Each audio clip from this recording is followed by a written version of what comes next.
कहानी शुरू करते हैं। मार्केट में जैसा पता होगा कि सब खरीदते हैं, बेचते हैं, लेन देन होता है। तो लेन देन भी कुछ सेगमेंट होते हैं मार्केट के, उनमें होता है। सबसे पहला होता है कैश। कैश यानी कि क्या होता है कि सीधा अपन ने पैसा दिया और माल लिया। तो कैश वो सेगमेंट होता है जहां पे आपने जितने पैसे दिए उतने आपने माल ले लिया। माल यानी कि शेयर। आपने 5 शेयर की, मान लीजिए कोई आप 100 रुपए का कोई शेयर खरीद रहे हैं, आपने 5 शेयर लिए तो आपने 500 रुपए दे दिए और आपको 5 शेयर मिल गए। तो ये हो गया आपका कैश वाला सेगमेंट। इसके बाद बात आती है फ्यूचर की। फ्यूचर में क्या होता है कि कम पैसा देके आपको ज्यादा सामान मिल जाता है। जैसे आपको मान लो कोई मकान किराए पे लेना है, तो आप क्या करते हो, मान लीजिए उसका किराया 5000 है और मकान की कीमत 10 लाख है। तो आप 5000 देके 1 महीने के लिए उस 10 लाख के मकान के मालिक हो गए। एक तरह से उसका कंट्रोल आपके पास आ गया। तो 5000 रुपए आपने क्या दिए हैं, वो एक्चुअल में कुछ अमाउंट दिया है, उसके बदले में आपको उस पूरे घर की ओनरशिप मिल गई। तो ओनरशिप कितने दिन के लिए मिली, जैसे 1 महीने के लिए। जैसे 1 महीने के लिए, जैसे हर महीने आप किराया देते हो, वैसे ही इसका होता है। तो फ्यूचर में क्या होता है कि आप एक अमाउंट देते हो और वो अमाउंट को हम बोलते हैं मार्जिन। ठीक है, जैसे 5000 आप किराया दे रहे हो तो वो मार्जिन होता है। मान लो आपको निफ्टी खरीदना है या डॉलर खरीदना है, तो निफ्टी की अगर बात करें तो निफ्टी का आप ले रहे हो, जैसे डॉलर की बात कर लें, आज डॉलर कितने का है, 62 का। ठीक है, और उसका लॉट साइज है 1000। तो इसकी वैल्यू कितनी होगी, अगर आप एक लॉट निफ्टी का लोगे तो डॉलर का लोगे तो कितनी वैल्यू होगी, 62,000। ठीक है, तो जैसे हम मकान किराए पे लेते हैं तो हम उसकी पूरी कीमत नहीं देते, वैसे ही हम इसकी पूरी कीमत नहीं देंगे। हमें कितना देना है, मार्जिन। तो मार्जिन आपका कितना होगा इसमें, डॉलर में करीब करीब 1600 रुपए। तो 1600 रुपए दे के आपको डॉलर का एक लॉट मिल गया। 62,000 की चीज आपको 1600 रुपए दे के मिल गई। ये 1600 है मार्जिन। और ये भी एक्चुअल में आपको देना नहीं है, ये आपके अकाउंट में इतना अमाउंट ब्लॉक हो जाएगा।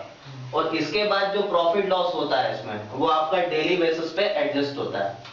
तो ये हो गया आपका फ्यूचर। अब फ्यूचर में एक और चीज होती है एक्सपायरी। अब एक्सपायरी यानी कि जैसे हर महीने हमें मकान किराए पे लिया तो हमें 1 महीने के लिए मिला, तो 1 महीना पूरा हो जाएगा तो हमें उसको रिन्यू कराना पड़ेगा या छोड़ना पड़ेगा, या जो भी है हम डिसाइड करेंगे। वैसे ही इसमें भी एक्सपायरी होती है। तो वो एक्सपायरी पर आपको कुछ डिसीजन लेना पड़ेगा, बाई करो या सेल करो, अपना सौदा खत्म करो, नहीं तो ये ऑटोमेटिकली कैंसिल हो जाएगा एक पर्टिकुलर डेट के बाद। हाँ, अगर आपने बाई किया है तो ऑटोमेटिकली सेल हो जाएगा, आपने सेल किया तो ऑटोमेटिकली बाई हो जाएगा, अगर आपने खुद एक्शन नहीं लिया।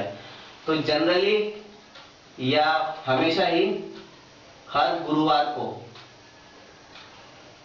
महीने का जो लास्ट गुरुवार होता है उसमें आपकी एक्सपायरी होती है। तो उस महीने का जो आखिरी गुरुवार है उसमें एक्सपायरी होती है। तो वहां पर आप चाहें तो उसके पहले आपको इस अपने सौदे को काटना पड़ेगा। अगर आप नहीं काटेंगे तो एक्सचेंज जो है ऑटोमेटिकली इसको काटेगा। तो कैश आप समझ गए कि जितना माल दिया उतना ले लिया। फ्यूचर यानी कि मार्जिन देकर बड़ा अमाउंट ले लिया। ठीक है, तो फ्यूचर में क्या होता है, कई लोग लालच में आ जाते हैं क्योंकि यार थोड़ा सा पैसा देना है, ज्यादा हमें मिल गया, पर प्रॉफिट लॉस जो है आपका ज्यादा के पे ही होता है। टाटा स्टील का जैसे एक शेयर की बात करें, एक शेयर अभी 400 रुपए का है पर उसका लॉट साइज 1000 का है, तो आपका जो प्रॉफिट लॉस होगा उस 1000 की क्वांटिटी पर होगा। 1 रुपए टाटा स्टील का शेयर बढ़ा तो आपके 1000 रुपए बन गए, घटा तो 1000 रुपए गए। तो इस तरीके से होगा। तो समझ में आ गया फ्यूचर? कोई क्वेश्चन? ये लॉट साइज जो रहता है ये 1000 ही रहता है, ये वेरिएशन होता रहता है? ये वेरी होता है। जनरली रूल क्या होता है निफ्टी, जैसे अगर करेंसी को छोड़ दिया जाए, कैश की बात की जाए, तो कैश में क्या होता है कि एक्सचेंज का होता है कि 3 लाख के करीब वैल्यू होनी चाहिए। ठीक है, तो 3 लाख की वैल्यू का होना हो आपके टोटल वैल्यू। तो जैसे निफ्टी की बात करें तो निफ्टी का लॉट साइज है 25 का, ठीक है, तो निफ्टी आज इस समय मान लीजिए 8,000 चल रहा है, तो इसकी वैल्यू कितनी हो गई? 25 इंटू 8,000 कितना हो गया? 2 लाख। हाँ 2 लाख ही होगा। 2 लाख नहीं होगा यार, 20,000 होगा। 25,200 इंटू 3 जीरो। 25,200 और 200 का 3 जीरो। 2 लाख। हाँ तो 2 लाख हो गई। तो निफ्टी में आपका मार्जिन होता है 16,000। तो 16,000 आपका ये हो गया। बैंक निफ्टी का 25 का लॉट है, टाटा स्टील का 1,000 का लॉट है। तो इस तरह से सबके लॉट वेरी करते हैं, पर करेंसी में सबके लॉट फिक्स रहते हैं 1,000 पर। तो डॉलर हो, पाउंड हो, ये हो, इन सबके लॉट फिक्स होते हैं। तो कैश की बात हो गई, फ्यूचर की बात हो गई। अब आ जाते हैं ऑप्शंस की बात। तो ये थर्ड सेगमेंट होता है। कैश में हमने जितना दिया उतना लिया, फ्यूचर में हमने कम दिया, ज्यादा लिया, कैश ऑप्शंस में हमने और भी कम दिया, पर हमें एक्चुअल में मिलता नहीं, हमें सिर्फ कंट्रोल मिलता है उस चीज का। जैसे आप मान लीजिए आपको कोई मकान खरीदना है, आप गए और मकान आपको पसंद आया, पर आपने सोचा कि यार मैं इसको घर में बातचीत करके बाद में अपना बैंक बैलेंस देख के इसको डिसाइड करके लूंगा। तो आप उसको क्या देके जाओगे? एक पैसा देके जाओगे, एक टोकन मनी देके जाओगे। तो उस टोकन मनी का कुछ पीरियड होगा, मान लो 1 महीने। तो 1 महीने के लिए वो मकान जिसका भी है वो आपके लिए रुका रहेगा। कि मान लो आपने ये कोई 10 लाख का मकान है और 1 लाख उस पे आपने एक टोकन मनी दे दिया, मान लो कि वो 5,000 दे दिया आपने। 5,000 आपका क्या होगा? ये आपने टोकन मनी दे दिया, ठीक है। तो ये 5,000 के बदले में आपको क्या मिल गया? इस 10 लाख को लेने का, मकान लेने का अधिकार मिल गया। पर ये जबरदस्ती नहीं है कि तुम लो इसको, चाहो तो लो, चाहो तो ना लो। पर इसकी भी कुछ वैलिडिटी होती है। मान लो हमने 1 महीने के लिए बात की है, तो 1 महीने के अंदर हम उसको 10 लाख देंगे तो मकान हमारा होगा। नहीं दिए तो 5,000 उसके हो गए। लिया तो ठीक, ना लिया तो ठीक, कोई बाध्यता नहीं है हमें, पर अधिकार है। सामने वाले जिसको हमने 5,000 दिए वो बाद में पलट नहीं सकता, वो अपन को देगा इस चीज। तो यही चीज ऑप्शंस में होती है। तो ऑप्शंस में क्या होता है कि हमें अधिकार मिल जाता है उस चीज को लेने का, एक छोटा सा अमाउंट पे करने के बाद। और वो जो अमाउंट हम पे करते हैं उसको बोलते हैं प्रीमियम। ठीक है, जो टोकन मनी था यहाँ पे वो प्रीमियम था। तो ऑप्शंस में भी 2 पार्ट होते हैं, एक होता है पुट और एक होता है कॉल। तो कॉल यानी कि तेजी, जब आपको तेजी महसूस होती है कि ये चीज का भाव ऊपर जा सकता है, तब हम लेंगे कॉल। और जब आपको मंदी दिख रही हो, लगता है कि चीज नीचे जा सकती है या कुछ बुरा हो सकता है, तब हम लेंगे पुट ऑप्शन। तो पुट ऑप्शन को अगर हम जैसे इस कॉल की बात करें, तो कॉल हम मकान ले रहे हैं, कुछ भी ले रहे हैं, उम्मीद कर रहे हैं इसकी प्राइस ऊपर जाएगी। जैसे हमने पिछले केस पे 10 लाख की बात की थी, आप उम्मीद कर रहे हो 10 के 12 होंगे, 13 होंगे, कुछ भी होंगे। और पुट ऑप्शन में क्या होता है कि आप मंदी की बात कर रहे हैं। जैसे मान लो हम इंश्योरेंस अपना कराते हैं, इंश्योरेंस कराते हैं, मान लो हमने एक्सीडेंटल इंश्योरेंस अपना लिया।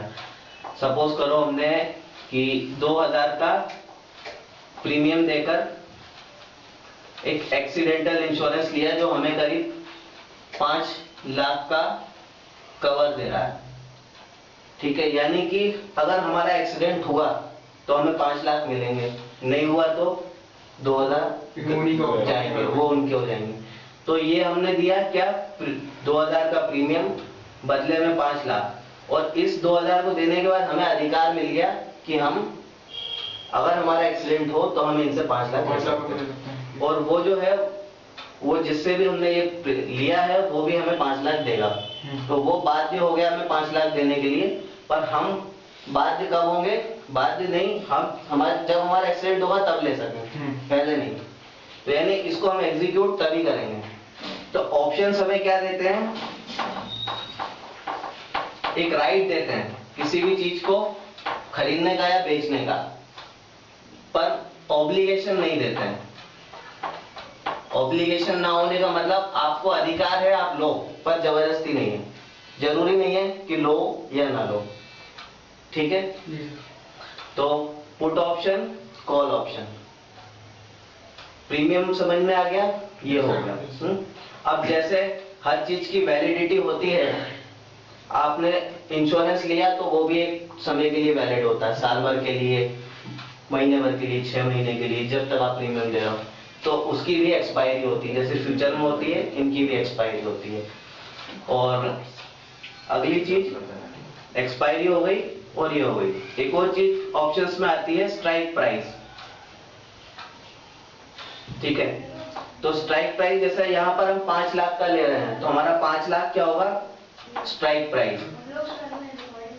5 लाख आया, या हमारा एक्सीडेंट हुआ, एक इवेंट होता है, एक ट्रिगर होता है, तो यहाँ पर हमारा ट्रिगर क्या था इंश्योरेंस के केस में, एक्सीडेंट। एक्सीडेंट हुआ तो हमें अधिकार मिलेगा, ठीक है। अब थोड़ा मार्केट पर ही बात कर लें कि मैंने निफ्टी का 8,000 का कॉल ऑप्शन लिया, तो ये क्या मेरे को दे रहा है, ये मेरे को 8,000 के भाव पर निफ्टी खरीदने का अधिकार दे रहा है, ठीक है।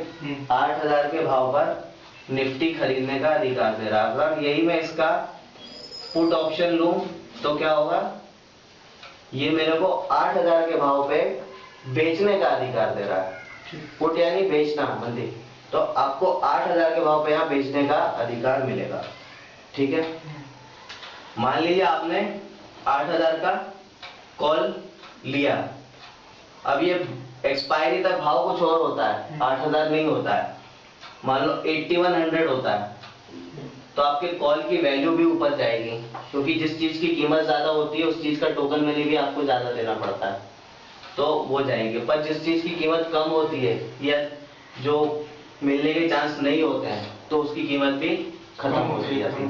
तो जैसे जैसे हम टाइम के करीब होते हैं, एक्सपायरी के करीब होते हैं, इनकी वैल्यू, इनकी जो प्रीमियम की वैल्यू कम होती जाती है, ठीक है।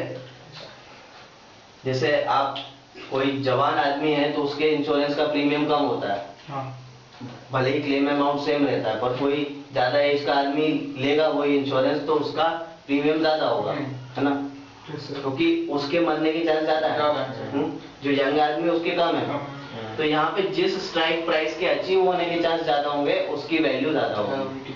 तो कभी भी ऐसा ऑप्शन मत खरीदो जिसके अचीव होने के चांस ना के बराबर हो। आज अगर निफ्टी 8,000 है, एक हफ्ते का टाइम बचा हुआ है, तो क्या तुम 8,500 का कॉल खरीदोगे? नहीं, क्योंकि एक हफ्ते में 500 पॉइंट के बढ़ने के चांस बहुत कम है। नहीं बढ़े तो वो गल गया, जीरो हो गया, तो आपका पैसा उतना गया, है ना। तो इसमें फायदा क्या होता है, ऑप्शन में कैश में आपने जितना दिया उतना लिया, फ्यूचर में आपने थोड़ा दिया ज्यादा लिया, और ऑप्शन में बहुत ही थोड़ा दिया पर बहुत ज्यादा मिला। आपने से जैसे इंश्योरेंस की बात करें, आप 2-3 हजार का प्रीमियम दे रहे हो, बदले में आपको लाखों का कवर मिल रहा है, 100 गुना तक मिल रहा है। वैसे ही यहाँ पे होता है। तो इसमें आपका ऊपर जाने की लिमिट अनलिमिटेड होती है और नीचे जाने की भी 0 ही होती है, उससे ज्यादा कम नहीं होगा। तो इसमें क्या होता है, ऑप्शंस में लिमिटेड रिस्क और अनलिमिटेड गेन, अनलिमिटेड रिवॉर्ड। तो आपको रिवॉर्ड बहुत अनलिमिटेड होता है। एक तरह से जब आप 2000 को कंपेयर करो, 2000 का प्रीमियम देके आपको 2 लाख का कवर मिल रहा है, जब 2 लाख आपको मिल रहे हैं तो 2000 और 2 लाख का कंपेरिजन करोगे तो बहुत फर्क होता है। पिक्चर में एक तरह से अनलिमिटेड वैल्यू कुछ ना कुछ होती है, पर थ्योरेटिकली अनलिमिटेड होता है। ये कब होता है, बाई साइड में, जब आप बाई कर रहे हो, बाई साइड में। अब जब आप ऑप्शन खरीद रहे हो, पर अगर आप सेल कर रहे हो तो क्या होगा, इसका पूरा रिवर्स हो जाएगा, लिमिटेड रिवॉर्ड और लिमिटेड रिस्क। ऐसा क्यों हो जाएगा, क्योंकि सेल कर रहे हैं अपन तभी सेल करेंगे जब लास्ट डेट के पहले पहले आ रहा हो। कोई भी चीज आप बेच रहे हो, मान लो मैं 40 रुपए पे कुछ चीज सेल कर रहा हूं, नीचे से कितना कम होगी इसकी वैल्यू, ज्यादा से ज्यादा 0।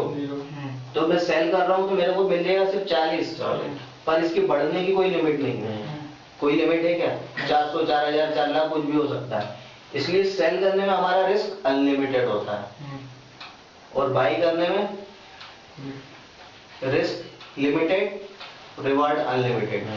सेल करने में इसलिए हमेशा जब भी सेल करो तो सोच समझ के करो, एक प्रॉपर स्टॉप लॉस हो, एक प्रॉपर लेवल हो, तब करो, नहीं तो नहीं करो, क्योंकि आपका रिस्क यहाँ पे अनलिमिटेड होगा। तो आगे जब हम ऑप्शन की डिटेल में पढ़ेंगे, देखेंगे, तो हम सीखेंगे, समझेंगे कि कब सेल करना है, कब बाई करना है, और बाकी सारी चीजों की और डिटेल लेंगे इसकी। ठीक है? कोई क्वेश्चन अभी के लिए? नहीं, नो सर।